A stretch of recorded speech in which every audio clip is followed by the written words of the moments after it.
공동기업 및 재생에너지 전력 저장을 위한 다목적 양수 풍력 발전 모델 정책 세미나를 시작하겠습니다. 바쁘신 가운데 귀한 걸음 해주신 내빈 여러분과 참석자 여러분께 진심으로 감사의 말씀을 드립니다. 저는 오늘 사회를 맡은 한국수력산업회 홍택입니다.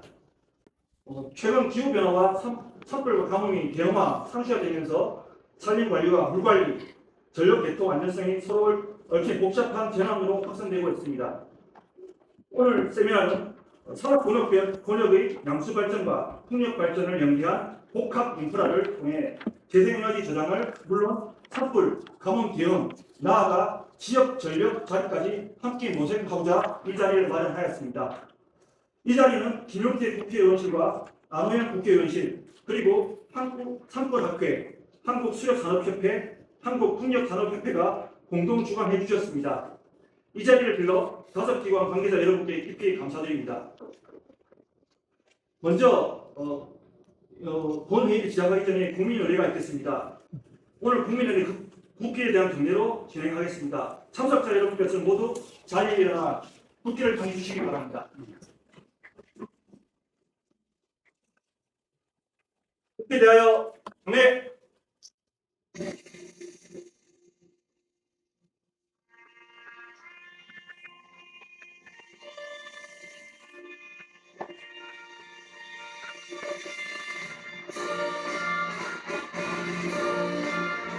나는 자랑스러운 태극기 앞에 자유롭고 정의로운 대한민국의 무궁한 영광을 위하여 충성을 다할 것을 굳게 다짐합니다.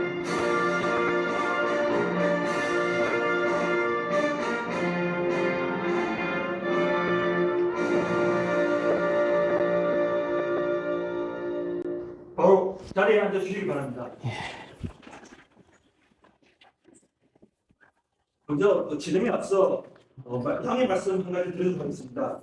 오늘 세미나를 공동 주최해 주신 안호영 국회의원님께서는 지역 일정과 부득이하게 오늘 자리에 참석하지 못하시게 되었습니다. 참석자 여러분의 너그러운 양해 부탁드리겠습니다. 아울러 오늘 이 자리에는 바쁘신 일정 중에서 기후 위기 대응과 에너지 전환을 위한 뜻깊은 논의를 위해 참석해 주신 귀한 분들이 많이 계십니다. 먼저 세미나 공동 주최자이신 김용태 국회의원님을 비롯해 깊이 있는 주제 발표를 맡아주신 내빈 여러분께 소개해 드리겠습니다. 한 분 한 분 소개해 드릴 때마다 따뜻한 박수를 부탁드리겠습니다. 먼저 국민의힘 김용태 국회의원님 참석하셨습니다. 감사합니다. 한국수력산업협회 최경순 부회장님 참석하셨습니다.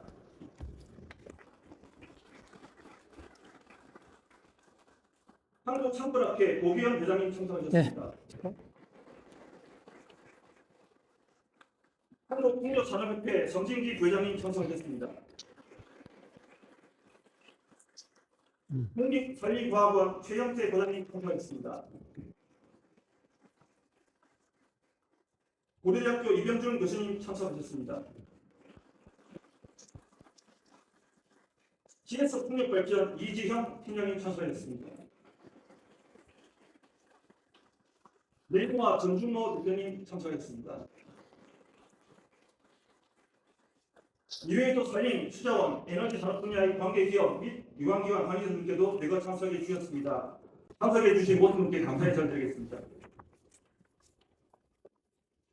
다음은 환영사 순서입니다. 오늘 이 자리를 마련해 주신 김용태 국회의원님을 모시고 환영 말씀을 듣도록 하겠습니다.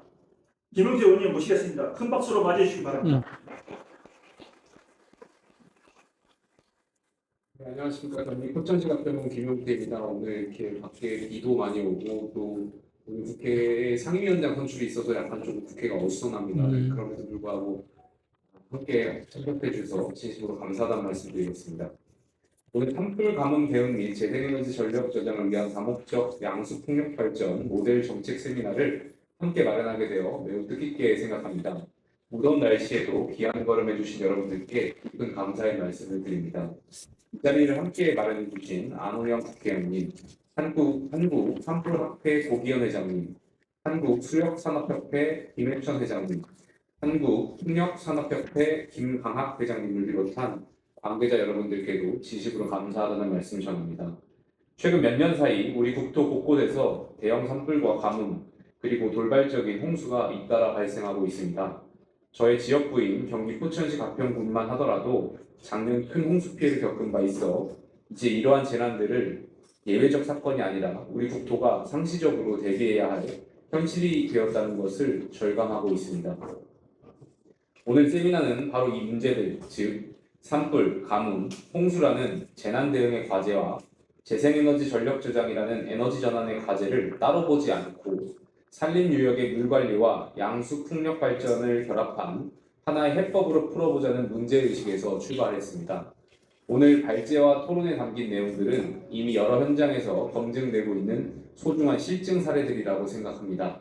건강한 산림 유역이 물을 저장하고 조절할 수 있어야 산불에 강해지고 가뭄에 대응할 수 있으며 나아가 재생에너지 저장 인프라로서의 역할까지 지속 가능하게 수행할 수 있습니다. 오늘 이 자리가 재생에너지법, 전기사업법, 산림재난방지법 등 관련 법제도를 어떻게 정비해 나갈 것인지 구체적인 방향을 모색하는 뜻깊은 출발점이 되기를 기대하겠습니다. 저도 오늘 논의된 정책 제언들이 실제 입법과 제도 개선으로 이어질 수 있도록 국회 차원에서 힘을 보태겠습니다. 다시 한번 참석해주신 모든 분들께 감사드리면서 오늘 세미나가 알찬 결실을 맺기를 기대합니다. 감사합니다.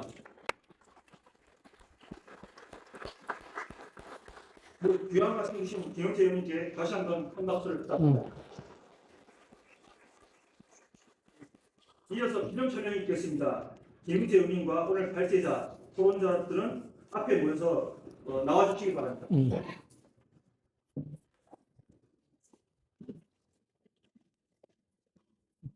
앉았어요. 서서? 앉았어. 네. 서서 있어요.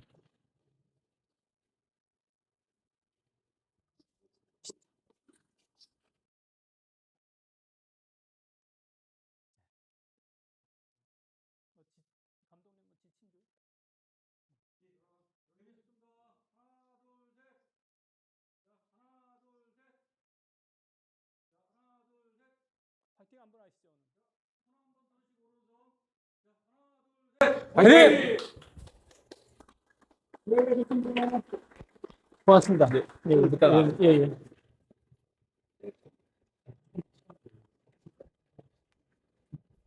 네, 협조해 주셔서 감사합니다. 모두 자리에 돌아와 주시기 바랍니다. 이제 본격적으로 정책 세미나 주제를 발표 시작하도록 하겠습니다. 오늘 발제는 총 4개의 주제가 준비되어 있습니다. 각 발제는 15분씩 진행될 예정입니다. 발제가 모두 끝난 뒤에는 짧은 휴식 시간 가진 다음에 패널 토론으로 시작하도록 하겠습니다.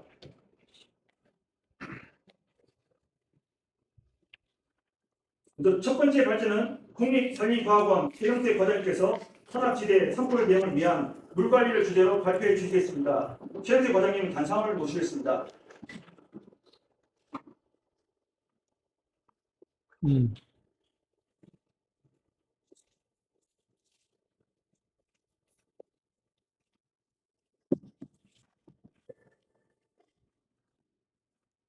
예, 인사드리겠습니다. 산림청 국립산림과학원 산림생태연구과를 맡고 있는 최형태라고 합니다. 예, 저는 오늘 산악지대 산불 대응을 위한 물관리에 대해서 말씀을 드리겠습니다. 오늘 이 정책 세미나에서 첫 번째 발표를 맡게 돼서 굉장히 영광으로 생각하고 감사하게 생각하고 있습니다. 모든 참석하신 분들이 모두 다 아시다시피 우리나라의 그 산림은 전체 국토 면적의 한 63%를 차지하면서 주요 그 상수원의 가장 근원지의 역할을 하고 있습니다.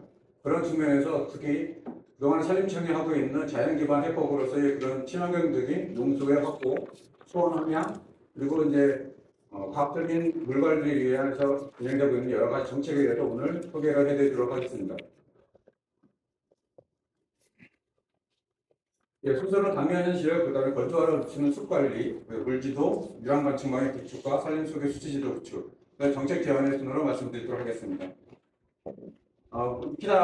참석하신 분들 모두 다 잘 아시다시피 현재 우리나라는 기후위기 시대에 접해 있습니다.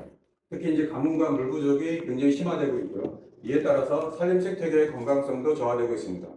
특히 여러 이제 그 산림 생태계에서 이 숲 피해들이 이제 실제로 발생이 되고 있고, 특히 24년 재작년에는 600살이 넘었던 그 울진 대왕소나무도 고사되었던 그런 안타까운 일도 발생이 되고 있습니다. 더욱또 작년에는 영남권 초대형 산불이 발생돼서 10만 헥타 이상의 산림이 소실되는 그런 뼈아픈 그런 피해를 입기로 하였습니다. 이런 것은 이제 전지구적인 건조화는 굉장히 가속화되는 것으로 이제 연구 결과들이 보고를 하고 있습니다. 보시는 바와 같이 1960년부터 약 65년에 걸쳐서 전 지구의 약 81%에 달하는 지역에서 잠재 증발산량이 증가하고 있고, 이에 따라서 약 27.9%의 지구 표면적이 더 건조해지는 것으로 나타났습니다. 이러한 그 건조의 주된 원인으로는 그 강수량에 대한 어떤 불균일성이라든가 불규칙성도 있지만은 가장 큰 원인으로서는 대기 온도가 상승함으로써 이러한 그 잠재 증발산량이 증가하고, 이 잠재 증발산량이 증가함으로써 더욱더 건조화를 가속화시키고 있는 것으로 보고되고 있습니다. 이러한 그 전지구적인 건조화는 산림의 수분 스트레스를 높이고 산불 위험을 증가시키는 기후적인 배경이 되고 있습니다. 그동안 국립산림과학원은 이 건조화를 늦출 수 있는 숲관리에 대해서 많은 연구와 모니터링을 하고 있습니다. 특히 이제 산림의 수호 함량을 기능을 활용을 해서 이 친환경적인 자연 용수를 확보하는 데 중점을 두고 있습니다.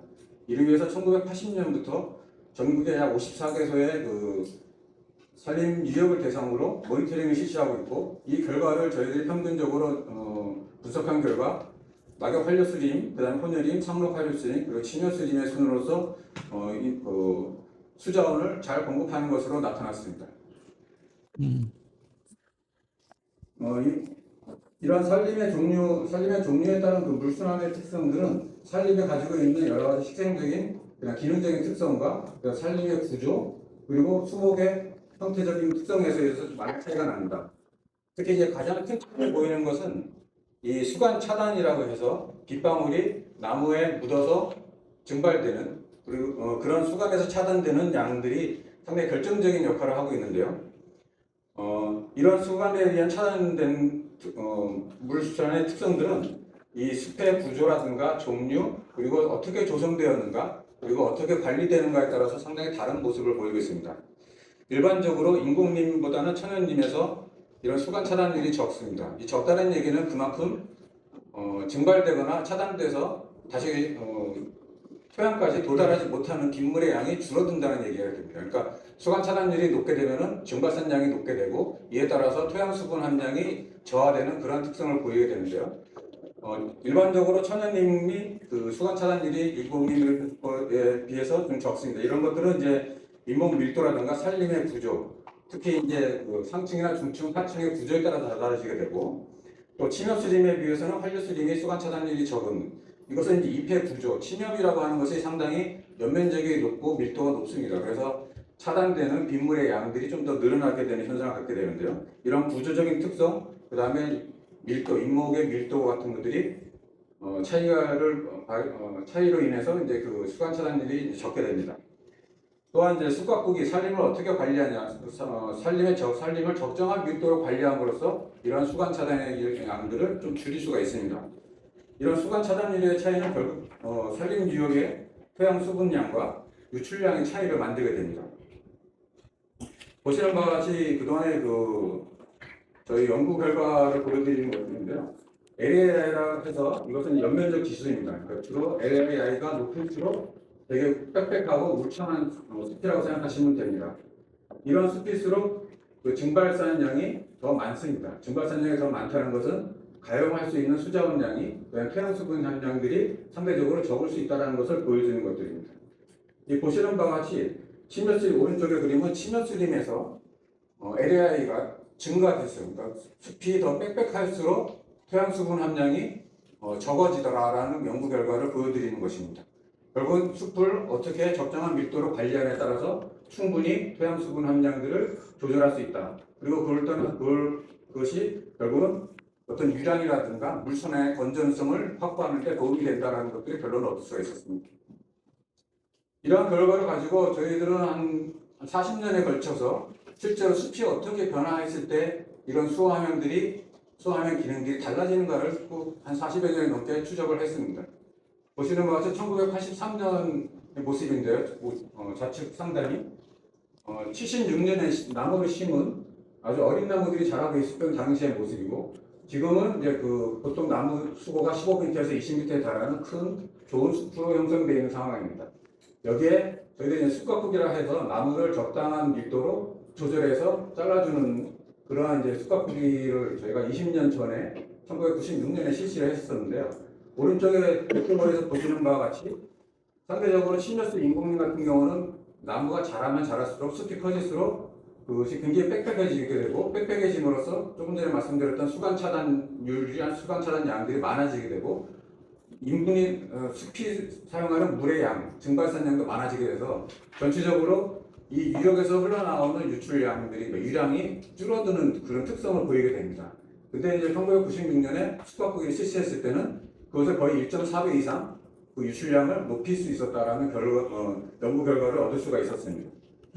일반적으로 이렇게 그 숲가꾸기를 통해서 수원 함량을 하고 유출량을 늘릴 수 있다라고 얘기하면은 보통 이제 그것이 혹시 홍수 유량을 더 늘리는 그런 어떤 나쁜 영향을 주지 않을까 하는 것에 대해서 걱정하시고 우려하시는 분들도 있습니다. 그래서 그것들을 좀 부식시키고자 실제 기저유량이라고 해서, 기저유량에서 일반적으로 평상시에 흐르는 그 하천에서 우리 비가 오지 않더라도 물이 지속적으로 흐르는 그 양을 기저유량이라고 얘기하는데요.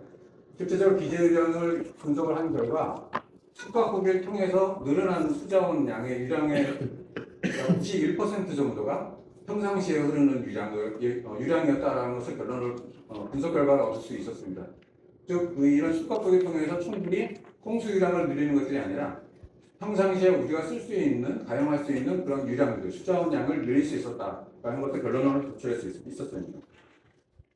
이런 수화하면 증진에 대한 것은 지속적으로 좀 더 연구를 했었고요. 보시는 것 같이 아래쪽 하단에 그 토양 수분 함량에 대해서 직접적으로 어떤 영향을 주는가를 시력 강도에 따라서 어떤 영향을 주는가를 분석을 한 결과입니다. 보시는 것 같이 이제 숲가꾸기를 30%도 하고 50%도 하고 다양한 밀도에 따라 가지고서 이제 실제로 실시하고 그 결과 효과를 측정한 건데요. 보시는 바와 같이 숲가꾸기를 한 유역일수록 산림일수록 토양 수분 함량들을 더 높게 유지할 수 있었다라는 결론을 얻을 수가 있었습니다. 특히 그리고 이것은 가뭄기에, 보통 우리가 3월달, 4월달, 5월달 비가 상대적으로 적은 가뭄기에 좀 더 효과가 두드러지는 토양 수분의 증진 효과를 얻을 수 있었다는 것을 얻을 수 있었습니다. 이렇게 적정 밀도의 숲은 수간 차단과 증산 손실을 줄이고 토양 수분과 기저유량을 높여서 가뭄시의 산림의 수분 안정성과 산불 대응력을 향상시킬 수 있었다라는 결론을 얻을 수 있습니다. 이걸 통해서 산림청은 수화함량 기능을 증진하기 위한 숲가꾸기를 매년 3만 헥타 이상씩을 실시를 하고 있습니다. 또한 이제 과학적인 산림의 물 관리를 위해서 산림청은 지금 전국 산림 물지도를 제작하고 있습니다. 이 전국 산림 물지도는 산림 토양이 가지는 산림의 수화함량 기능은 여러분들도 다 이렇게 잘 알고 계시기 상태지만, 산림의 수화함량 기능은 산림 토양이 발휘하고 있는 그 기능입니다. 토양이 건강하고 또 안전하게 잘 유지 보존될수록 산림의 수화함량 기능이 높아지고 그만큼 우리가 쓸 수 있는 물을 공급하는 양들이 늘어나는 것입니다. 이러한 그 산림 토양이 가지는 물리적 특성, 그리고 이 수분을 함양하는 특성들을 평가를 해서 그것을 지도화하는 작업들입니다. 22년도부터 시작해서 지금 올해 5년 차까지 실시가 되고 있고요. 보시는 바와 같이 경상북도, 동해안, 그 다음에 지금 오늘 완료된 상태고 현재는 남한강 유역을 대상으로 조사를 하고 있습니다. 이것은 기본적으로 공간정보, 토양특성 정보에 기반을 하고 있고요. 인공지능 모델을 이용을 해서 그 평가를 하는, 그 평가된 것을 지도화하는 그런 사업을 하고 있는 것입니다. 이것이 이제 그 보여드리는 모습, 그 수화함량 기능을 평가한 지도입니다. 보시는 것이 서울, 광역시의 모습과 동해안의 모습을 보여드리는데요. 파란색일수록 수화함량 기능이 높은 산림이라고 보시면 되겠습니다. 이러한 그 산림 물지도는 산림이 가지고 있는 수화함량 기능을 지도하고 또 이것을 위성 정보하고 결합했을 때는 산림의 토양 수분의 변화를 분석할 수 있습니다. 보시는 것 같이 이제 저희들은 이제 센티넬-1 유럽 항공우주국에서 이제 운영하고 있는 센티넬 인공위성의 정보들을 이용해서 이 물지도를 바탕으로 토양 수분 변화를 분석하는 것입니다. 보시는 것 같이 지금 이것은 그 분석의 사례인데요. 21년 21년부터 22년까지 주로 동해안 지역, 그다음에 경북 상북도 지역에서 발생됐던 산불이 언제 발생되었다는 것을 이제 물지도를 통해서 분석한 결과입니다. 보시는 것 같이 가장 그 토양 수분이 이건 지금 토양 수분의 함량의 모습을 보여드리는 건데요. 토양 수분 함량이 가장 최저로 떨어졌던 그 순간마다 큰 산불이 발생되었었다는 것들을 확인할 수가 있었고요. 오른쪽은 이제 그것을 공간적으로 분석한 결과입니다. 보시는 바와 같이 영덕과 울진, 삼척의 발생 지역이 그 당시에 가장 붉은색, 가장 건조한 상태에서 건조한 그 위치에서 산불들이 또 대형화됐다는 것들을 알 수가 있었습니다. 또한 이제 산림청은 지금 산림 유량 관측망을 전국에 설치를 하고 있습니다. 최종 목적은 31년까지 총 400개소의 산림 지역을 대상으로 실제로 유량이 얼마큼 흘러가는 것을 시간적으로 계속 측정할 수 있는 관측망을 구설하고 있습니다. 현재 약 절반 정도, 한 올해까지 한 200개 정도까지 이제 설치를 하고 있고요. 이걸 통해서 이제 산림 수정, 산림 지역이 실제로 얼마나 많은 유량들을 공급하고 있는가. 그 다음에 또 산불 진화 용수를 우리가 얼마만큼 어떤 지역에서 어떤 계곡에서 확보할 수 있는가. 그리고 가뭄 시에는 어떻게 관리할 것인가. 그 다음에 또 더욱이 더 중요한 부분이죠. 산강 계곡에서 돌발 홍수가 발생되는 것들을 실제로 감지해낼 수 있는 어떤 신경망처럼 그런 관측망의 역할을 하도록 지금 설치를 하고 있습니다. 또한 그 전국의 산림 수계의 수치 지도를 제작하고 있습니다. 이것은 산줄기의 지도, 그다음에 물줄기의 지도를, 그다음에 그것을 다 산림의 유역화해서 구분화해서 관리하고자 하는 목적을 가지고서 이 산림 수계 수치 지도를 제작하고 있는 것입니다. 보시는 것 같이 이제 기초자료 수집이라 전철이 그 산림의 계곡이 가지고 있는 산림의 유역이 가지고 있는 정보들을 다 조사하고 그것을 디지털화해서 그것을 이제 그 지리 정보로서 이제 제공을 하는 것들인데요. 여기에 이제 산림의 수계가 가지고 있는 숨은 정보도 같이 구축을 하고 있습니다. 이 산림의 숨은 정보는 이제 그 수계 지도 내에서 지금 개발되고 있는 산림 유역의 숨은 모델을 가지고서 이제 제공이 될 수 있는 것들인데요. 보시는 것 같이 지금 제공될 수 있는 정보들은 각 유역마다 산림 수계 수치 지도가 구분해서 그것을 이제 그 정보화하고 있는 그 산림 유역마다에 가지고 있는 하천 내 유출량, 그다음에 그 비율들, 그다음에 토양층에서의 지금 토양 함수량의 상황, 그리고 하천 유량에 대한 정보들, 그리고 이제 그 흐름의 물줄기에 대한 정보, 그리고 또 특히 가장 중요한 것 중에 하나는 연중, 월별이라든가 계절별이라든가 이 산림유역이 지금 하천 유량에 얼마나 기여하고 있는가, 그것까지도 평가하는 지도를 지금 구축을 하고 있는 것입니다. 이 보시는 것이 지금 강수량, 이건 이제 작년에 완료된 충청남도와 북도 지역을 대상으로 지금 보여드리는 것들인데, 강수량과 증발산량, 유출량에 대한 평가도 가능할 뿐만 아니라 계류 유역이 산림 유역들이 연간의 하천 유량이 얼마만큼 기여를 하고 있는가에 대한 것들을 각 그 계류마다 유역마다 평가해서 보여드리는 것이고요.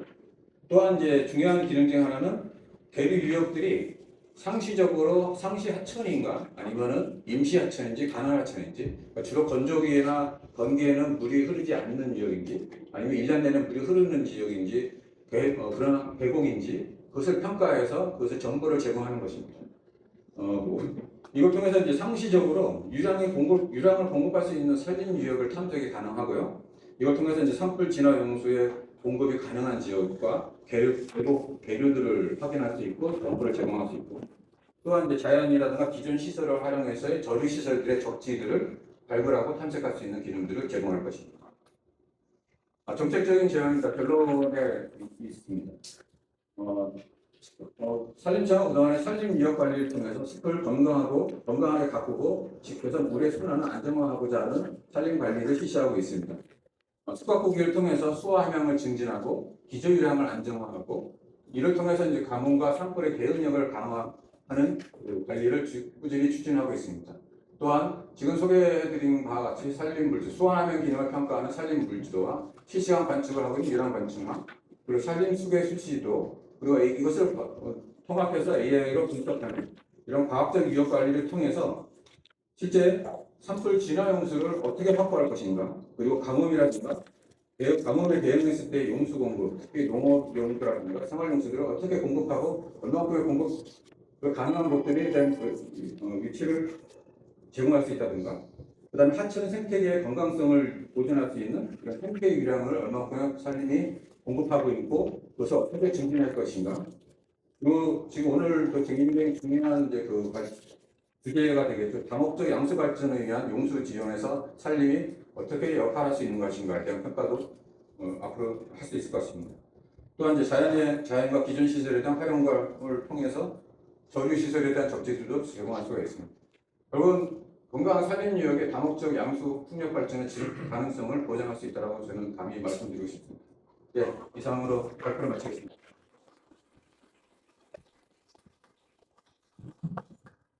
예, 산림 토양의 수원 함량 기능과 전국 산림 물지도 및 유량 관측망 구축을 통한 과학적 물관리 체계의 중요성을 짚어주셨습니다. 수고해주신 최영재 관장님께 감사드립니다.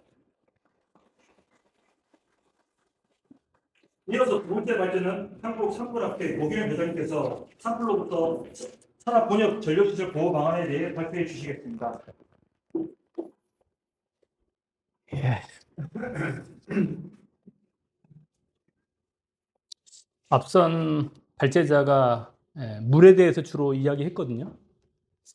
저도 이제 산불을 여러 번 대응을 해봤는데 현장에서도 그렇고 정책에서도 그렇고 불 끄는 게 물입니다. 2500년 전에 음양 오행설에 수극화라고 돼 있거든요. 그래서 물 관리가 굉장히 중요하다라는 이야기를 좀 했는데 우리 최 과장님이 또 이야기 안 하신 거는 또 목생화라고 해서 바이오매스가 불을 또 키우는 거거든요. 그러니까 두 가지 원리가 2500년 전부터 계속 이어져 오는 건데 이걸 원리를 제대로 알고 효율적으로 해서 평상시에 대비를 하느냐 안 하느냐에 따라 가지고 이게 성패가 다뤄진다 이렇게 좀 말씀드립니다. 그런 내용들 물 관리가 굉장히 중요하기 때문에 최 과장님이 화두를 잘 이야기해 줬다 좀 말씀드리고요. 제 제목은 뭐 자료도 있지만 이렇게 특별하게 중점적으로 관리를 해야 될 지역이 많지만 특히 이제 인프라로서 에너지 시설 이게 보호가 중요하거든요. 그 방안에 대해서 좀 말씀을 드리려고 합니다. 시간이 넘지 않기를 바랍니다. 지금 현황하고 이제 현황이 이렇기 때문에 문제가 이렇다는 건데 최 과장이 이야기했듯이 63%가 산림이고 산림 내 송배전 시설들이 63% 비율보다 과도하게 많습니다. 그게 문제거든요. 그게 문제이기 때문에 지금 위험에 있다 말씀을 좀 드리는데 그래서 그런 상황들을 전환을 할 필요가 있다. 전환의 필요성에 대해서 저희가 인식을 좀 해야 됩니다. 이 전환하지 않으면 진짜 뭐 지금까지는 잘 보호를 해왔지만 더 큰 아까운 손실들이 좀 있을 수가 있기 때문에 전환을 해야겠다. 근데 전환하려면 굉장히 많은 분석이나 새로운 패러다임이 필요하겠죠. 그런 부분들 한번 같이 생각을 해보는 시간이 되었으면 좋겠습니다. 지금 산불 진화 체계입니다. 여기 왼쪽에 보이는 게 저도 이 그림을 좀 더 정비하고 또 더 고도화하려고 노력을 했는데 원리는 똑같거든요. 멀리 있는 물을 화원, 파이어 소스에 전달하는 체계가 산불 진화입니다. 왜 그러냐? 공기 질식이거든요. 공기가 이제 불을 만들어내고 불을 확산시키는 요인이거든요. 그래서 지금 보면 예전에는 양동이로 했으면 지금은 좀 발전한 게 대용량으로 한다는 겁니다. 대용량으로 하는데 밖에서 물을 끌어들이는 거는 똑같습니다. 그래서 이런 것들이 시스템적으로 갖춰지지 않으면 병목 현상이 있습니다. 자원이 있어도 자원을 활용할 수가 없어요. 불이 입지가 위치하고 있는 위치가 산속인 거는 예전이나 지금이나 똑같은데 장비가 대용화됐는데 이런 것들이 병목 현상을 거치면 굉장히 문제가 계속 생길 수 있다. 그 말씀을 좀 드리고요.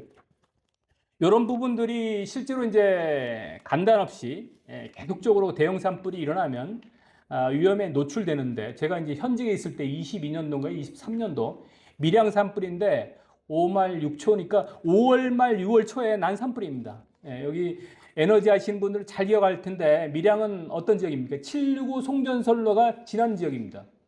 국가기관의 그 수도권으로 해서 딜리버리 하는 시스템인데 이게 산불하고 조우를 했어요. 산불하고 조우했는데 다행스럽게 우리 공중진화대원들 여기 또 지연제 관련된 업체도 왔을 텐데 지연제를 미리 불이 나지 않은데도 뿌려가지고 불이 번지지 않아가지고 765 송전선로를 보호를 했거든요. 아주 이런 상황들이 대형 산불 특히 봄철 현장에는 계속적으로 일어날 가능성들이 있습니다. 그래서 뭐 작전은 성공을 했을지 모르지만 이 근원적으로 좀 방어를 좀 할 필요가 있다. 이게 이제 문제 인식입니다. 예. 현재 방식 한계 말씀드렸지만 거리상으로 해서 수원하고 화점 거리가 멀다. 이게 제일 오늘 또 주제하고도 관련이 있는데 그리고 고도 차이가 있거든요. 밑에 있는 수원을 끌어올리려면 에너지도 필요하지만 수압이 떨어질 수밖에 없거든요. 고도 차이가 있기 때문에 특히 재생에너지 시설이 있는 지역은 500m, 1000m급이거든요. 물을 올릴 수가 없어요. 밑에서 계속적으로 큰 파워로 해서 올리지만 끝단에는 물량은 줄어들 수밖에 없다. 이게 문제고 그러면 물을 대용량으로 하기 위해서 헬기도 투입하고 또 진화차, 소방차도 하는데 딜리버리 시스템에 제일 중요한 거는 접근로죠. 접근로는 산에 입지하고 있거든요. 그래서 보통 한 3m 도로거든요. 예전에 닦은 도로들은. 그런데 지금은 산림청이나 지방정부에서 임도를 산불용으로 넓힌다 해서 5m까지 넓히는 게 딜리버리 양을 효율적으로 좀 하기 위해서 그런 건데 접근성을 개선하기 위해서. 그런데 이런 것들이 다 갖춰져도 기상상이 강풍이나 연무 상황이 있으면 헬기도 못 뜨고 그리고 접근로를 차단하기 때문에 연무가 차단하기 때문에 소방차가 준비돼도 접근을 못한다. 이게 현실이거든요. 현실입니다. 그래서 그런 현실에서 또 봄철에는 굉장히 동시다발적인 산불 상황이 전개가 되면 눈 뜨고 당할 수가 있거든요. 예. 그리고 제일 처음에 산불이 발생한 지역에 진화 자원이 집중되는 현상이 있습니다. 그래서 아무리 중요한 전력 시설들, 특히 765 송전선로 같은 이런 진화하는 지역들, 또 풍력 발전 이런 거 한다고 해도 보낼 수가 없는 상황이 있습니다. 그래서 그런 부분에 있어서 전력시설 보호에 문제가 있는데 그런 장비들이 도착하는 시간을 줄이는 게 아마 시설을 보호를 하는 핵심일 것 같습니다. 이런 한계들 좀 말씀드리는데 그러면 대책들을 마련을 해야 하잖아요. 대책들. 그래서 대책에 대한 부분들은 뭐 뒤에 사례도 있지만 진행 중에 있는데 아직까지 체계적이지 않고 완벽하게 해서 모든 시설이 보호가 되어 있지 않다 이렇게 말씀드립니다. 첫 번째 대책, 시설 내에 현장에 진화 자원들을 배치를 하는 거거든요. 불 끄는 게 물이고 좀 더 효율적인 게 지연제거든요. 지연제나 물을 현장에 배치를 하면 수원하고 화점하고 가까이 할 수가 있기 때문에 보호를 할 수 있다. 그래서 물도 뭐 산불이 발생했을 때 소방차나 또 헬기로 해서 동원할 수 있지만 이것은 여러 가지 또 장애 요인을 거치기 때문에 사전에 배치를 한다. 그게 중요하거든요. 대책에. 사전에 배치를 한 사례들이 많았으면 좋겠습니다. 두 번째는 여러 가지 기술들이 있거든요. 뭐 1990년대 큰 산불이 있었죠. 고성 산불부터 해서 우리가 기억하는 양양 낙산사 산불, 뭐 2000년도에 강원도 동해안 산불, 또 울진 산불, 강릉 산불 계속적으로 이어져 오면서 진화 시스템들은 많이 발전했습니다. 양수를 해서 물을 효율적으로 딜리버리하는 시스템들 많이 발전했고 임도도 많이 좀 돼 있고요. 그리고 이제 이 재생에너지 단지에 대해서 오늘 또 이야기를 하는데 재생에너지 단지가 또 산불 관계자들 또 전문가들이 보면 운용할 수 있는 진화 대응에 있어서 운용할 수 있는 또 인프라들이 꽤 있거든요.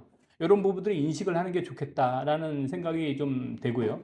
그래서 앞으로 필요한 것들은 뭐 새로운 것들을 만들어 낼 수도 있을 것 같아요. 아마 제한도 있겠지만 새로운 것들 만들어 내서 재생에너지 하면 이런 것도 같이 컨비네이션을 하면 좋을 텐데, 기존에 있는 시설로서 같이 조합을 하면 충분하게 좀 대응을 할 수 있는 경우들이 많겠다. 또 이런 부분들이 평상시에 인식을 해서 에너지 생산 또 관리 기관, 또 소방이나 또 산불을 담당하는, 산불을 또 끄는 지방정부나 산림당국하고도 협력이 필요하고, 평상시에 훈련하는 게 필요합니다. 평상시에 훈련하지 않으면 이건 담당자들이 그 실제 상황에 또 접하면 효율적이지 않을 거다 말씀드립니다.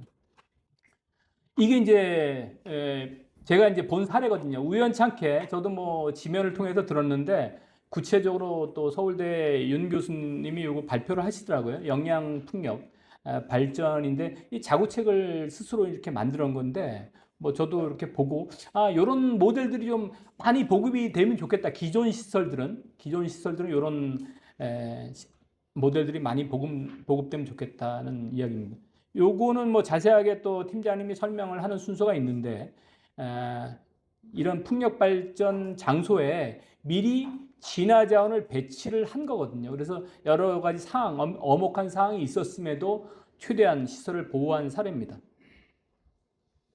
그래서 이런 부분들을 좀 모델화하는 것들을 한번 고려를 할 필요가 있다라는 좀 이야기를 드립니다. 그래서 진화 용수 문제는 뭐 현진에 보존하는 게 좋고요. 또 양수 발전이라고 하는 저수를 해서 이제 낙차를 이용해서 양수 발전할 텐데, 저수 용수가 비상시에는 또 효율적인 진화 자원으로 활용될 수가 있거든요.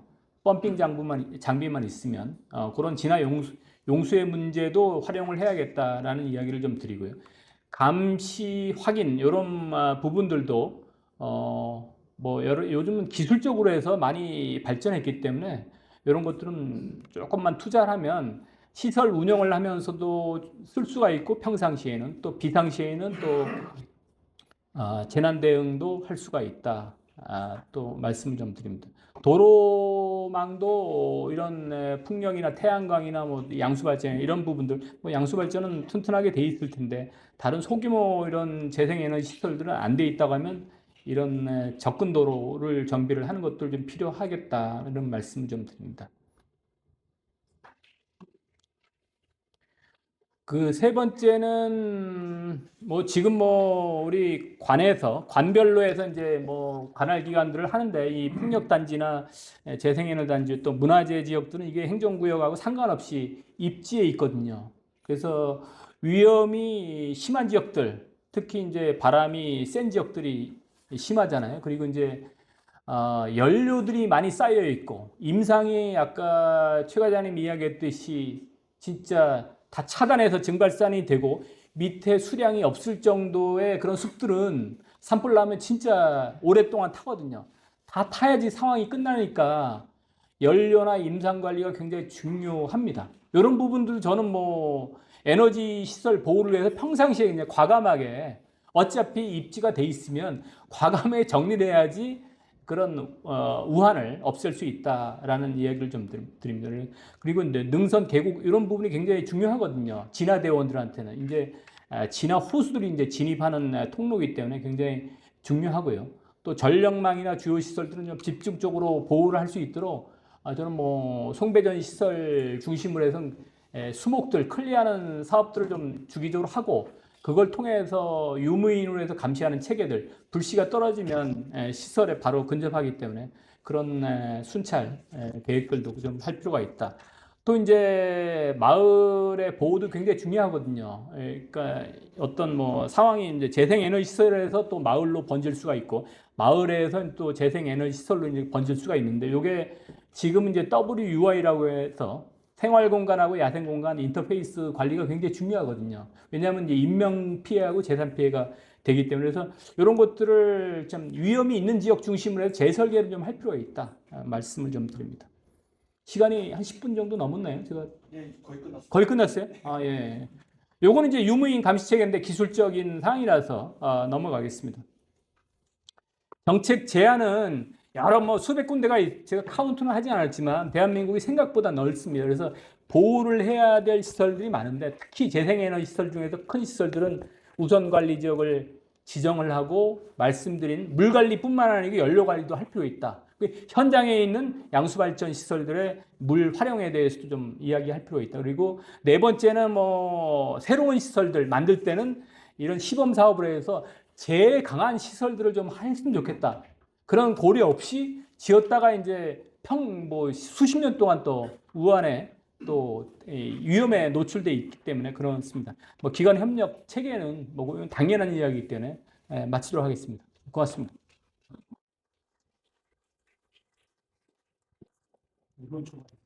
아 그래요? 아, 미안합니다. 노규 회장님께서는 송전 산업 및 발전 시설 등 핵심 인프라를 산불 위험 우선 관리구역 지정하고 현장 물 관리와 유인 무인 복합 감시 체계를 통해서 이를 구축하는 방안에 대해서 제시해 주셨습니다. 감사드립니다. 네 번째 발제는요, 원래 제가 해야 되는데 좀 순서를 바꿔가지고 네 번째 발제를 먼저 하는 걸로 하겠습니다. 그래서 네 번째 발제로 GS 풍력 발전의 이재용 팀장님께서 울산 풍력 산불 진화 현장 설명을 발표해 주시겠습니다. 큰 박수로 모시겠습니다.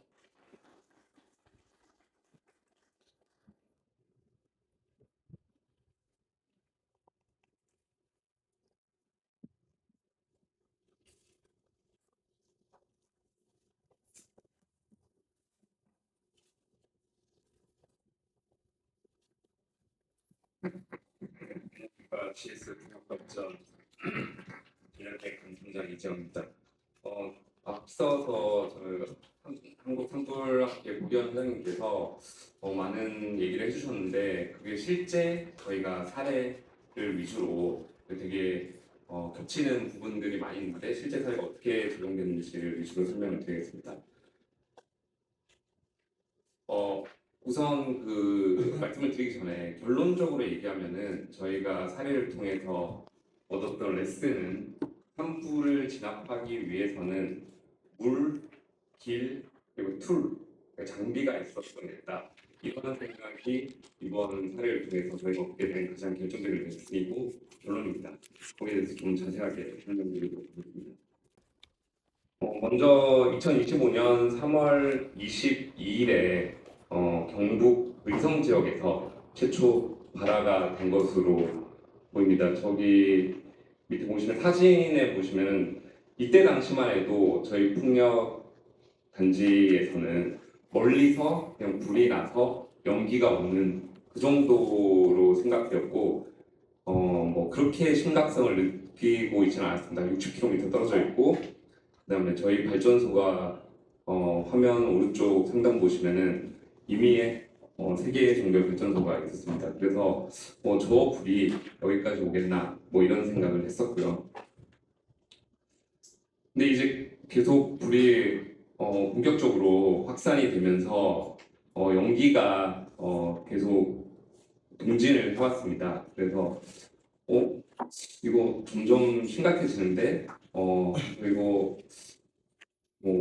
우리 풍력발전 단지까지 오려나 하는 걱정을 아마 이날부터 하기 시작했던 것 같고요. 그리고 특히 야간에는 그 연기뿐만이 아니라 그런 불 같은 것들도 매우 잘 보였기 때문에 여기서 이제 슬슬 걱정이 시작되고 서울에 있는 직원들도 다 현장으로 이동을 하게 됩니다. 이제 의성에서 안동을 거쳐서 청송까지 불길이 번졌었고 계속 동쪽으로 번졌었고 이 시점에는 오겠다, 우리 단지까지 불이 오겠다 라고 생각하고 준비를 해야 되겠다.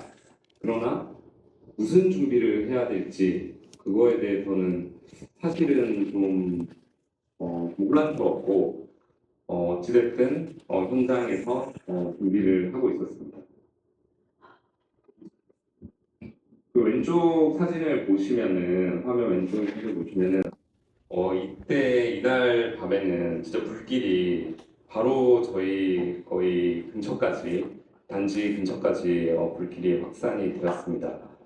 그래서 일단 소방서에 계속 연락을 했으나 이미 소방서들은 주변 지역으로 출동을 해야 됐고, 그럼 어떤 생각을 가지고 있었냐면 어차피 산으로 물 가지고 산으로 못 올라가요. 못 올라가고 그거 올라가도 뭐 조금 있으면 다시 내려와야 된다. 너무 비효율적이고 지금 다른데 급한데 산불 끌어 올라갈 그런 비효율적인 자원 투입을 할 수 없다. 이런 반응이 많았습니다. 어떻게 보면은 저희 여기 지도에 보시면 알겠지만 저희 입장에서는 저희가 가지고 있는 세 개의 단지 중에 가장 남쪽에 있는 영양 제2 풍력발전소 여기를 기점으로 불의 진행 방향이 더 이상 그 위로 넘어가지 않고 동남쪽으로 약간 방향이 바뀌었는데 이게 이제 저희의 역할이 어느 정도 되는지 모르겠지만 어쨌든 저희 입장에서는 여기 제일 남단에 있는 저 영양 제2 풍력발전소에서 소방서와 협동하여서 물을 뿌리고 화재를 막기 시작했습니다. 저희가 풍력발전기 근처에 저희 직접 찍은 사진인데 보시면 사진에 풍력발전 터빈, 그 풍력발전기가 보이고 불이 바로 앞쪽까지 올라오고 있었습니다. 여기서는 이거를 화재를 진압해야 되는지 그냥 탈출을 해야 되는지 되게 급박하게 결정을 해야 되는 상황이었고요. 저희 입장에서는 하여튼 소방서와 협력해서 불을 끌 수 있는 데까지 끄다가 실패하면 그냥 탈출하고 내려오자. 나름대로 행동 수칙을 정하고 당시에 이 대응을 하고 있었습니다. 아까 한번 말씀드린 것과 같이 그러나 다행히도 결과적으로 이 불길이 저희 단지를 넘어서 조금 더 북쪽에 있는 무창풍력발전소와 GS 영양풍력발전소 다 저희가 소유하고 있는 단지인데 까지 가지 않고 제일 남쪽에 있는 저희 단지에서 방향을 꺾어서 동남쪽으로 방향을 틀었습니다. 이것과 관련해서 저희 단지가 지금 왼쪽에 빨간색으로 남북으로 쭉 그어져 있는 게 이제 낙동정맥인데 이 낙동정맥을 따라서 바람이 많이 불기 때문에 풍력 단지들이 대부분 이 라인 선상에 있습니다. 이 라인 선상에 있는데 우리 의성에서부터 안동, 청송을 거쳐서 영양으로 오다가 이 낙동정맥에서 저희 영양 제2풍력발전소 쪽에서 틀어서 점선 쪽으로 가지 않고 이 실선 남동쪽 방향으로 가시는 것을 볼 수 있고요. 그래서 결과적으로 저희 발전소는 피해가 없었습니다. 다만 저기 오른쪽 하단에 보시면 저기 이제 건설 중인 영덕 제1풍력발전소도 저희 PSI에서 하고 있었는데 다행히도 저쪽은 아직 건설 중이고 별도의 설비가 없었기 때문에 큰 피해가 없었습니다.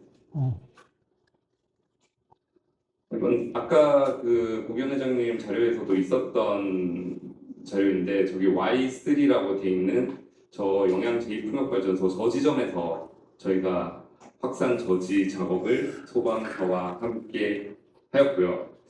우연히도 이 저희 풍력발전기가 쭉 나와 있는 저 라인을 따라서 저 뒤쪽으로는 불이 넘어가지 않고 있는 것을 확인하실 수 있습니다. 그래서 주불 확산 방향은 아까 말씀드린 바와 같이 동남쪽으로 이렇게 진행이 됐습니다. 자, 이건 좀 사진으로 방금 지도에서 보신 것들을 사진으로 보는 장면인데요. 이게 좀 남쪽에서 보시면은 저기 소화 저수지 설치 지점이라고 돼 있고 여기 그러면 우리 단지가 뭐가 달랐기 때문에 이런 산불 진화에 도움이 됐냐 하는 것을 일단 처음에 아까 물, 길, 툴, 장비라고 했는데 저희 단지에는 소화저수조 50톤짜리가 2개, 100톤짜리 소화저수조가 있었습니다. 아직까지 다른 풍력 단지에는 이런 소화저수조가 없는 곳이 많은데 일단 저희는 이런 일이 발생 발생할지 몰랐지만 일단 소방조수조를 설치를 하고 있었고 소방차를 올려 보내겠다고 한 것도 위에 소화조수조에 100톤의 물이 저장되어 있다라는 얘기를 듣고 그러면은 도움이 되겠다 해서 소방차가 올라왔습니다. 그때 당시에 여기에 주황산 관광단지도 있고 여러 가지 그 화재 지역이 많았기 때문에 상당히 그 자원, 그러니까 소방차라든지 소방헬기를 투입하기가 되게 어려웠는데 그리고 산으로는 올라갈 생각을 못했습니다. 근데 물이 있으면 효과적으로 진화 작업을 할 수 있다는 소방서 판단 하에 좀 올라오게 되었고요. 요거는 이제 반대 방향에서 본 건데 그러니까 서쪽에서 남쪽에서 이제 바라본 건데 남쪽에서 바라보면 불이 남동쪽으로 이제 방향을 바뀌는 거를 요 화살표를 통해서 볼 수 있고 저희 풍력단지 바로 뒤에 그 마을이 하나 있었습니다. 마을이 있었는데 만약에 불길이 이렇게 뒤로 넘어갔으면 아마 마을이 이제 계곡 사이에 아주 좁은 지역에 있었기 때문에 큰 피해를 주고 갈 수 있었을 것 같고 그다음에 그 뒤에 있는 영덕 창수면이나 영해면까지 이 불길이 확산되지 않았을까. 그 뒤쪽에도 다 풍력발전 단지가 있는데 그렇게 사후에 보니 그렇게 생각이 들었고요. 이것도 비슷한 내용입니다. 그래서 삼이마을은 아까 말씀드린 것과 같이 전혀 이제 피해가 없었고 그 부분에 대해서는 마을 측에서 지금도 저희한테 되게 고맙게 생각하고 있습니다. 아까 말씀드린 그 영양 제2풍력 발전소의 소화 저수조입니다. 그래서 이렇게 50톤짜리 소화 저수조가 두 곳 설치되어 있습니다. 그래서 화재 발생 시에 그 소방차가 물을 싣고 이 높은 곳까지 올라오기도 힘들고 그다음에 올라온다 한들 올라갔다 내려왔다 물 채우면서 왔다 갔다 할 수 없기 때문에 이런 소화 저수조가 있고 이 물을 다 써도 저희가 살수차를 계속 보유를 하고 있습니다. 그래서 여기 소화 저수조에 물을 쓰면서 또 물을 채우고 이런 것들을 유기적으로 수행하고 있었습니다. 실제로 소방차에다가 방화수를 공급하고 있는 사진이고요. 그리고 이렇게 저희가 물이 있었고 그다음에 풍력 발전 단지에는 여기 보이시는 것 같이 길이 있습니다. 진입로가 있기 때문에 화재가 발생하면 길이 없으면 소방차가 진입을 할 수가 없습니다. 다만 풍력 발전 단지는 산지이지만 이 길이 있기 때문에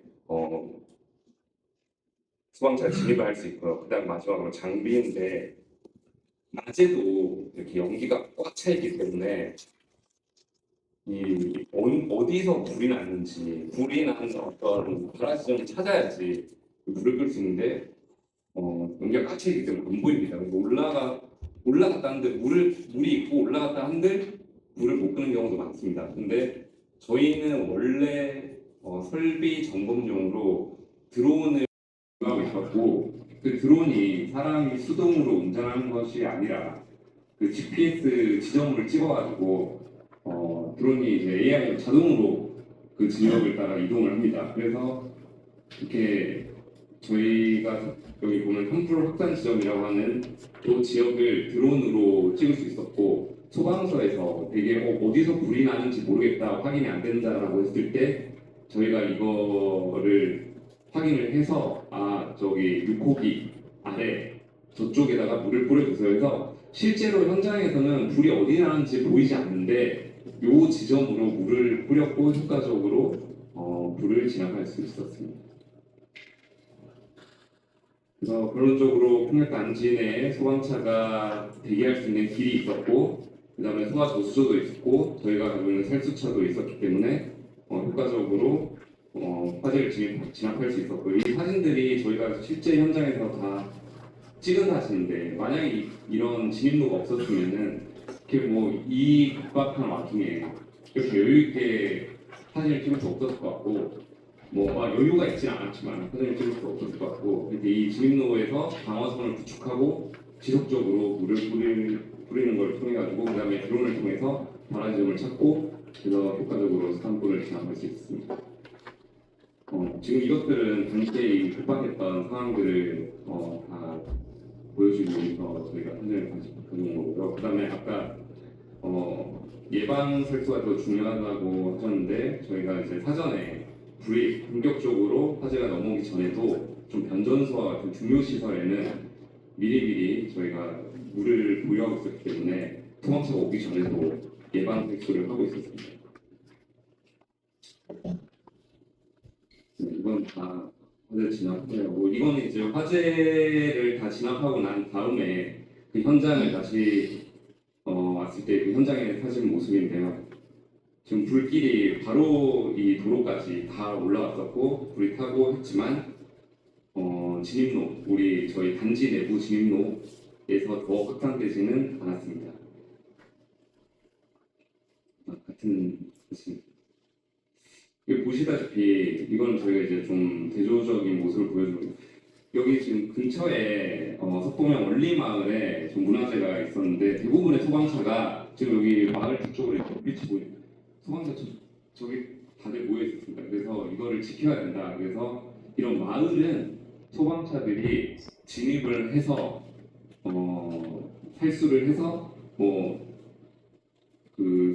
산불 진압을 할 수 있고 지킬 수 있습니다. 근데 대조적으로 그 뒤에 한쪽은 소방차에 갈 수도 없고 방법이 없습니다. 이건 그냥 나무도 많고 그냥 산불 나면 불 꺼질 때까지 기다려야 되는 그런 상황인데 저희 단지 쪽은 그렇지 않고 산불을 적극적으로 진화적으로 할 수 있었다.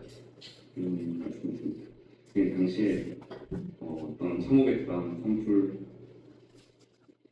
그래서 결론적으로 말씀드리면은 아까 말씀드렸듯이 풍력 발전 단지에는 물이 있고 길이 있고 장비가 있기 때문에 소방차에 진입할 수 없는 산불을 예방하는 데 매우 효과적이다라는 것을 말씀을 드리고 여기서 이제 더 나아가서 이거를 좀 고도화 작업을 하고 있습니다. 저희가 이번 화재를 계기로 이런 산불의 심각성을 알았기 때문에 이번에 같이 작업을 한 영양소방서와 함께 주기적으로 합동 훈련을 실시하고 있습니다. 주기적으로 합동 훈련을 실시하고 있고 합동 훈련 산불 예방 활동뿐만이 아니라 안전 합동 훈련까지 요즘에는 이제 안전 문제 직원들 안전 문제 중에 안전 문제를 하고 있고 최근에 저희가 네이버와 전기 판매 계약을 맺었는데 네이버와 함께 협력하여서 그 풍력 발전 단지 각각의 네이버 지도로 좌표를 따서 산불 발생했을 때 소방차들이 못 찾아옵니다. 위치를 그 주소 집어넣는 이런 게 없기 때문에 그래서 그 주소 정확한 좌표를 미리 네이버 지도에 표시해서 소방차들이 그걸 보고 찾아올 수 있도록 그런 작업도 지금 협력해서 하고 있습니다. 네, 발표 이상으로 마치겠습니다.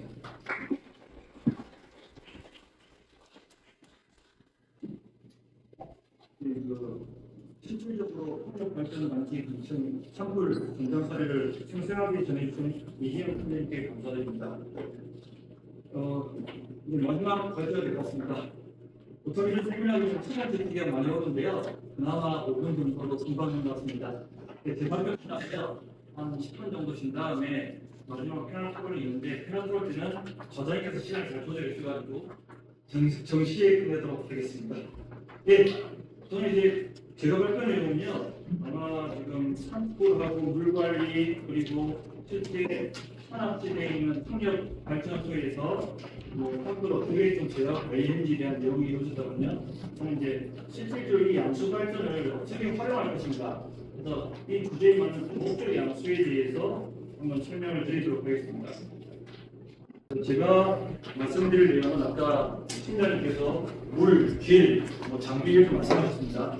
물, 길, 장비를 갖출 수 있는 게 바로 양수발전소가 될것 같습니다. 그래서 제가 여기서 고력이라는 어떤 것들은 왜 우리가 응급센터도 고력 응급센터가 있지 않습니까? 그럼 결국에 산불이 바람을 타고 번지게 되고 바람이 모이는 산 정상입니다. 그래서 고력별로 산 정상에 뭔가 물 저수지가 있으면 아까 사례로 충분히 물도 제어할 수 있고 또 우리가 소위 말하는 어떤 에너지를 저장하고 사용할 수 있는 매체를 쓸 수 있는 부분. 그래서 저는 분원별 분산형 양수 발전 현황에 대해서 말씀드리도록 하겠습니다. 항상 발표는 목차인데요.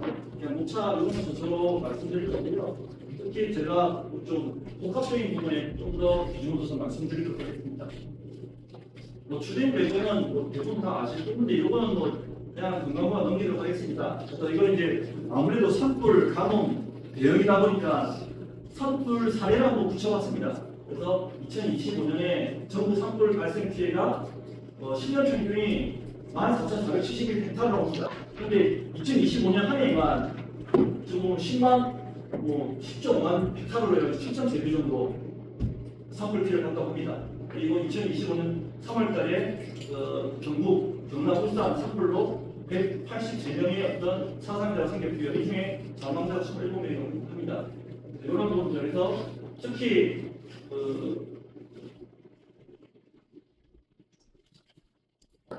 한국전력 같은 경우에는 화재 확산에 따라서 안전 변조소라든지 무선 변조소 구간을 송전차가 55기 중에 20기가 전력 공급을 차단하는 사례가 있었다고 합니다. 실질적으로 산불이 나게 전력 공급이 끊기는 거죠.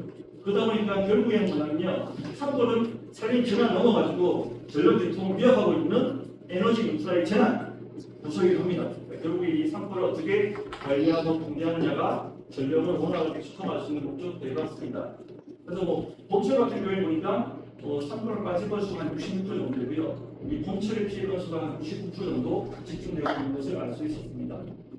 산불이 증명까지 위협하는 에너지 인프라 전환으로 확산되고 있는데요. 이러한 것들을 막기 위해서 아까 감시하고 접근로라든지 응수, 전력을 함께 갖춘 지역 기반의 인프라가 바로 양수가 될 수 있을 것이고요. 양수와 연계된 협력 관계가 될 것입니다. 그다음에 이제 가뭄인데요. 역시 가뭄은 최근에 강릉 가뭄이 가장 숫자가 일어났습니다. 그래서 2025년 당시에 오봉 저수율이 11.5%, 한 12% 정도 됐었고요. 그다음에 이때 유행되기가 도암댐이 24년 만에 물을 공급하기 위해서 작동을 했습니다. 특히 기상청 같은 경우에는 가뭄 재난 때문에 기상청에서는 돌발 가뭄 감시 정보를 신규로 제공하고 있고요. 특히 짧은 기간에 급격히 악화되는 가뭄 패턴에 대해서 대응하기 위해 이런 것들을 구축하고 있습니다. 그래서 가뭄 같은 경우에는 더 이상 예전 속도는 아니고요. 짧은 주기로 반복되는 돌발 가뭄이 일어나기 때문에 아무래도 그 지역에 물을 저장할 수 있는 장소가 필요하다고 생각해 주시면 좋을 것 같습니다. 그리고 이제 재생에너지입니다. 그래서 산불, 가뭄, 재생에너지입니다. 재생에너지는 2038년까지 우리나라 재생에너지 보급수가 111.9기가와트입니다. 그럼 이러한 재생에너지를 보급하기 위해서는 반드시 저장 매체가 가스가 수밖에 없습니다. 그래서 그 중에서 풍력은 4.7기가 정도 되고요. 그 다음에 에너지 저장 장치, 아까 말씀드린 대로 에너지 저장 장치가 약 10기가와트 설비가 필요하고요. 그 다음에 저장 용량으로는 125기가와트의 저장 장치 용량이 필요합니다. 이때 필요한 소요 전기는 25에서 총 29주에 45조 정도 되는 비용이 든다고 합니다. 그래서 보통 여기 나와 있는 이 내용칸들은 재생에너지가 확대되게 되면 당연히 개통에 부담을 줄 거고요. 이렇게 따라서 저장 수요가 늘어날 것이고요. 그에 따라서 양수, 특히 물론 양수 말고 다양한 에너지 저장 장치도 관심이 있겠지만 저는 현재 양수에 대해서 말씀드리는 데서 양수 발전에 대한 제조력이 일어나고 있습니다. 그래서 이에 대한 여기 지금 다 아시겠지만 대용량, 장주기 그리고 다른 기술보다 아직 성숙되어 있고요.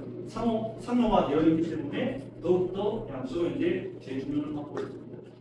그래서 전 세계 전력시장 설비 용량 중에서 양수가 한 90%, 미국도 마찬가지입니다. 미국도 에너지 저장장치의 한 90%를 양수가 담당하고 있습니다. 그래서 양수의 가장 큰 장점은 짧은 시간 내에 전기를 공부할 수 있다. 약 2분 30초 내에 신속 기동과 검증된 운전으로 신뢰성 가지고 대용량 강주기 저장 매체로서 전실적인 대응이 된다고 하고 있습니다. 그다음에 이제 두 번째 제가 말씀드린 게 소규모라는 면에서 다른 이유는 아니고요. 워낙 요즘에 양수 발전소가 대규모지 않습니까? 한옥에 200메가, 300메가, 그걸 두 개 재생도 가지고 한반지역에 한 700메가, 양양 양수 같은 경우에 1기가 너무 대형이다 보니까 약간 산악지대 설치자금이 너무 큰 겁니다. 그래서 이거를 소규모를 이걸 붙이는 겁니다. 그래서 양수발전 원리는 뭐 아까 말씀드린 대로요. 경부와 때 양수 운전에서 전력수가 낮을 때에는 물을 펌핑해서 저수지에 저장을 하게 되고요. 그다음에 중부하들이 발전을 하면 실제 전력수가 높을 때에는 이 양수를 발전을 통해서 전기를 공급하는 형태로 지금 가지고 있습니다. 그래서 여기 나온 양수발전의 특징을 뭐 설명드린 거고요. 그래서 제가 정리한 소규모 양수발전의 정의는 제가 한 6년 전에 한수무 같이 국토부하고 중소형 양수 같이 기획을 한 적이 있습니다. 그래서 아까 선생님 말씀드린 대로 양수 발전소 하게 되면 대부분 600메가, 800메가, 700메가 하다 보니까 중소형의 정의를 저희들 한 30메가 이하 정도 50에서 30메가 정도 했었는데요. 그 당시에 정의 내리를 한 30메가 정도로 정의를 내렸습니다. 그래서 이 부분은 뭐 IH에서 주요 나오는 건 아닙니다. 수력 같은 경우에 6메가 이상이 대수력이고요. 100메가 10메가 정도가 중수력, 10메가 이하가 소수력이 돼서 수력 같은 경우는 그렇게 뭐 IH에 정해놨지만 실제로 양수는 정해져 있지 않습니다. 그래서 저희 편의상 양수가 워낙 용량이 크다 보니까 이런 산악 지역의 중소형 양수를 생각해서 한 50메가 이하, 한 30메가를 소규모 양수로 정의했다고 생각하시면 될 것 같습니다. 그래서 뭐 소규모 양수하고 대규모 양수 차이는 그냥 보시면 될 것 같습니다. 그래서 가장 큰 차이는 대규모 양수는 중앙계통, 중심 운영하고 있고요. 아까 제가 말했던 소규모 양수는 분산형으로 그 지역에 생산되는 전기를 그 지역에서 사용할 수 있는 지산지수 겸 아까 선불되는 다양한 목적으로 사용할 수 있는 부분을 염두에 두고 있습니다. 하지만 이런 것들이 최근에 양수발전소가 여기에도 많은 이슈를 갖고 있습니다. 그래서 용량 요구 같은 경우에는 발전 가능 시간대에만 비용이 지급되고요. 이에 따라서 시장 차익 수익을 내는 날도 연중 절반 이하로 합니다. 일전에 한번 세미나때 들어보니까 용량 요금제가 8시간은 펌핑하기 때문에 요금을 쳐주지 않는다고 합니다. 그래서 이러한 것들을 살펴보았을 때도 소규모 분산 배치가 실질적으로 대안으로 구상된다고 생각할 수가 있습니다. 이건 이제 뭐 너무 또 중소형 양수만 하다 보니까요. 이건 대형 양수 현재 한천에서 운영하는 양수에 대한 데이터가 되겠습니다. 그래서 한천에서 현재 4.7GW의 양수 발전소 운영하고 있고요. 최근에 개발되고 있는 것까지 합하게 되면 한 5.7GW, 총 우리나라도 10GW 이상의 양수 발전소가 건설되게 됩니다. 그래서 중소형 양수 계획서를 살펴보게 되면요, 독일 같은 경우에 하이브리드였습니다. 나중에 설명드릴 겁니다. 그래서 풍력하고 특히 갈드폴트 저기 독일 같은 경우에는 풍력과 양수가 연계된 사례도 뒤에 보여드리겠습니다.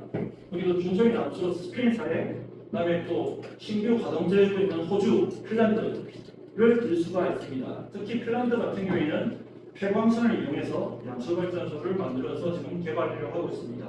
그래서 해외에는 폐광산, 도서지역, 풍력 단지를 결합한 다양한 방식의 중소형의 양수 발전소를 이미 운영하고 있고 건설 계획 중에 있습니다. 하지만 우리나라는 아직까지 없습니다.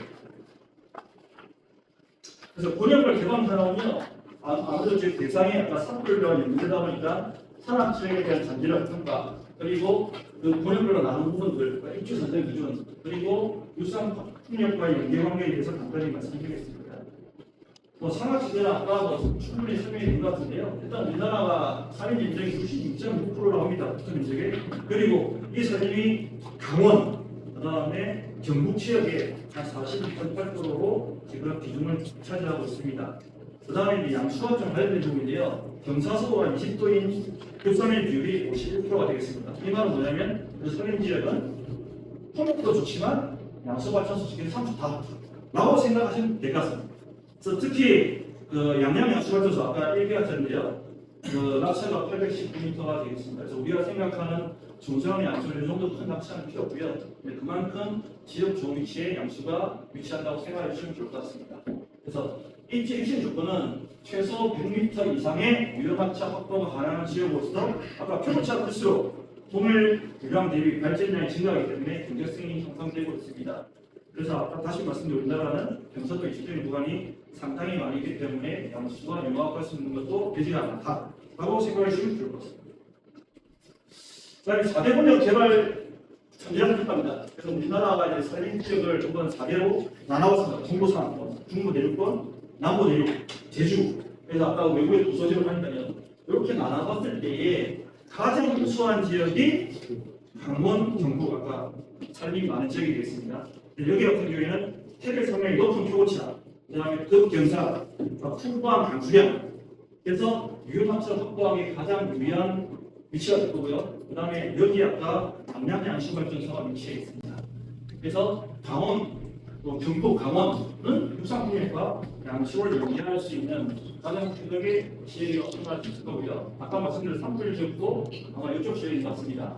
그다음에 중부대역 그리고 남부, 제주. 그래서 이런 걸 봤을 때 우리나라의 권역별로 한두 개 정도의 양수발전소와 연계된 어떤 시스템 구축된다고 하게 되면 감원 재난 대응, 그다음에 에너지당 다양한 목적으로 활용될 수 있을 거라고 생각하고 있습니다. 그러면 소규모 양수발전의 입지 선정 기준이 뭘까를 한번 살펴 보겠습니다. 첫 번째 다른 게 아까 말대로 유효 낙차가 되겠습니다. 그래서 최소 아까 양양처럼 800m 정도 필요하고요. 제일 생각한 중소형 양수발전소는 100m 이상의 어떤 유효 낙차 그것은 필요한 부분이고요.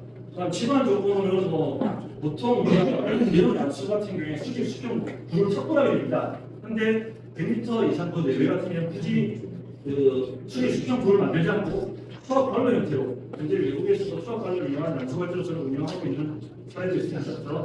수압 관로를 이용하게 되면 안만층에 대한 영향을 상당히 덜 받을 수가 있습니다.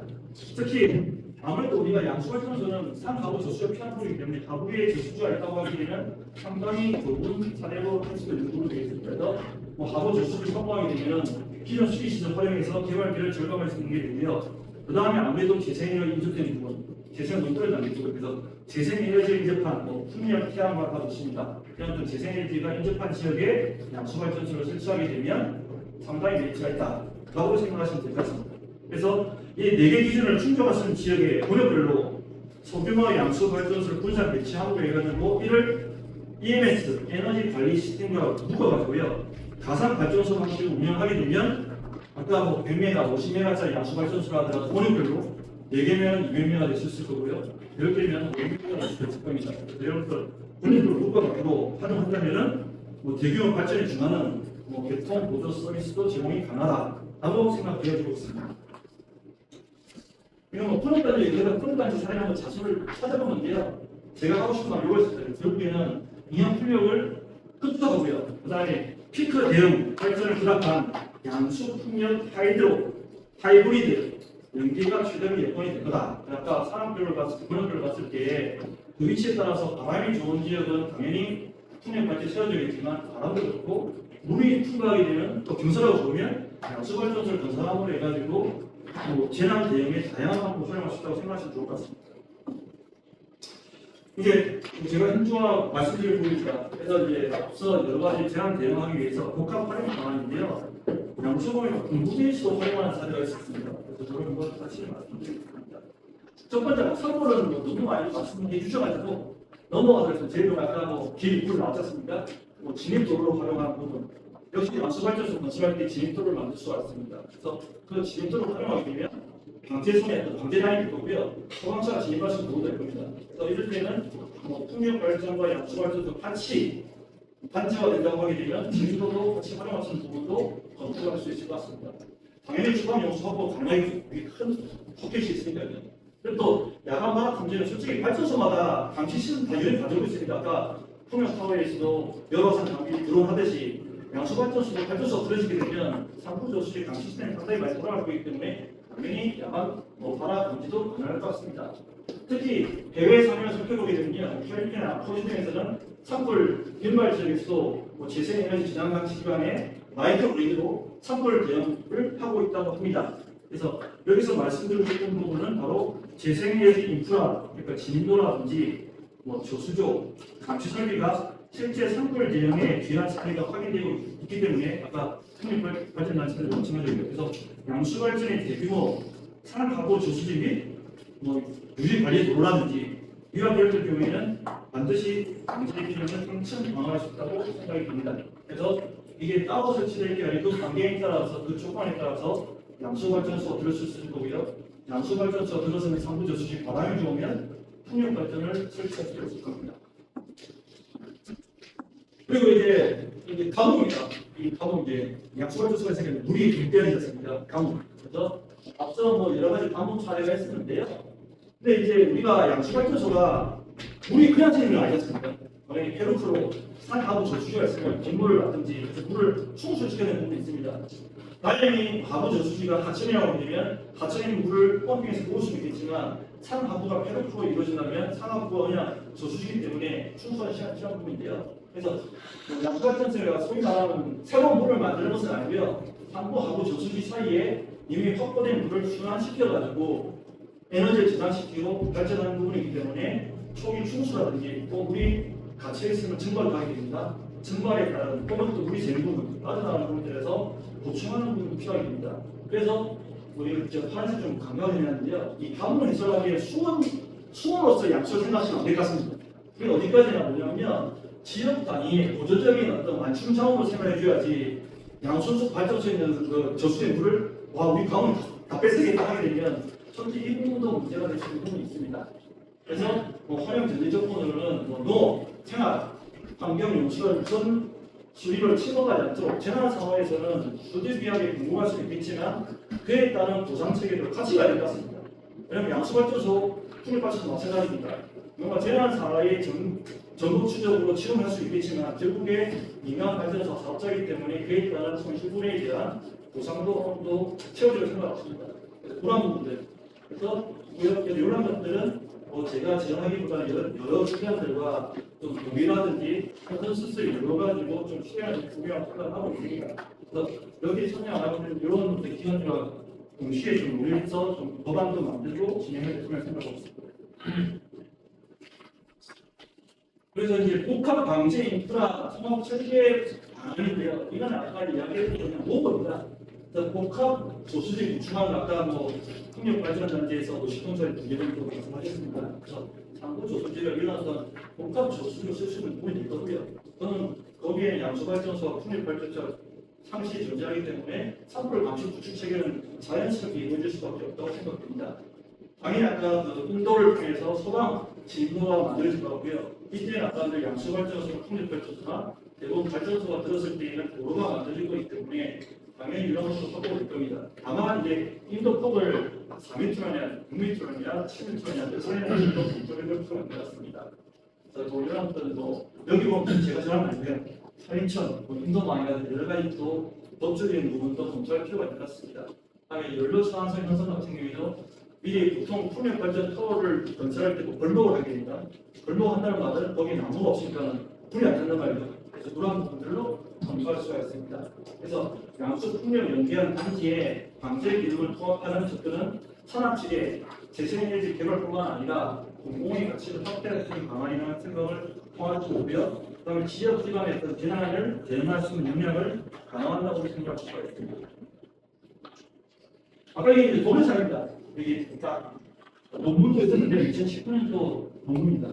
실제 풍력타워 이 타워죠. 이 타워에다 물을 저장하고 풍력 발전기 밑에 지간에다가 물을 저장해서요. 이 부분은 다부 저수 쓰게 되고요. 다부 저수해서 실제 양수와 동일한 방법인데 풍력 발전 단지가 연계한 사례. 이건 실질적으로 독일에서 아까 말한 대로 갈버크에서 수행한 프로젝트가 있습니다. 그래서 이게 2011년에 독일 연방정부에서 발의받아서 2018년부터 상업 가동을 하고 있습니다. 그래서 여기서는 세계 최초로 풍력 발전기와 양수 발전을 결합한 혁신적인 신재생 에너지 저장 시스템으로 독일 연방정부부터 700만 유로를 받아가지고 건설된 부분이 되겠습니다. 그래서 에너지 과잉시는 물을 여기 나오는 기초 그러니까 저희 풍력 발전 다 빠진 이 타워에다가 저장을 하게 되고요. 그다음에 에너지 부족할 때에는 발전하는 타입입니다. 여기에는 풍력적인 풍력컵이 나온 대로 3.4m짜리 4기가 설치되어 있고요. 허브 높이 있고요. 그다음 수력 발전은 또 보이스 제품, 우리 지의 보이스 두 독일 제품이 묶어서 이러한 사례를 만드는 사례가 되겠습니다. 그래서 이러한 사례를 있다. 우리가 양수 풍력을 저도 공전 생활에 한번 찾아보기 해당했다는 것을 확인했습니다. 결국에는 이제 구역별로 소규모 양수를 만든 다음에 가상발전소를 통해서 저런 양수 발전에 그런 고유한 역할을 수행할 뿐만 아니라 아까 재난 대응도 할 수 있다는 것을 보여준 사례가 되겠습니다. 특히 최근에는 중지역에서도 양수발전을 많이 활용하고 있습니다. 그래서 평상시에는 인간 전력시장에 활용되고 있고요. 비상시에는 군사시설을 사용하는 사례도 있습니다. 특히 미국이 상당히 많이 관심을 가지고 있고요. 미국 같은 경우에 유승기지에는 실제 2022년에 양수발전 예비 허가를 신청했고요. 그다음 캐나다에서도 지금 현재 1메가 규모의 양수발전을 현재 진행 중에 있다고 합니다.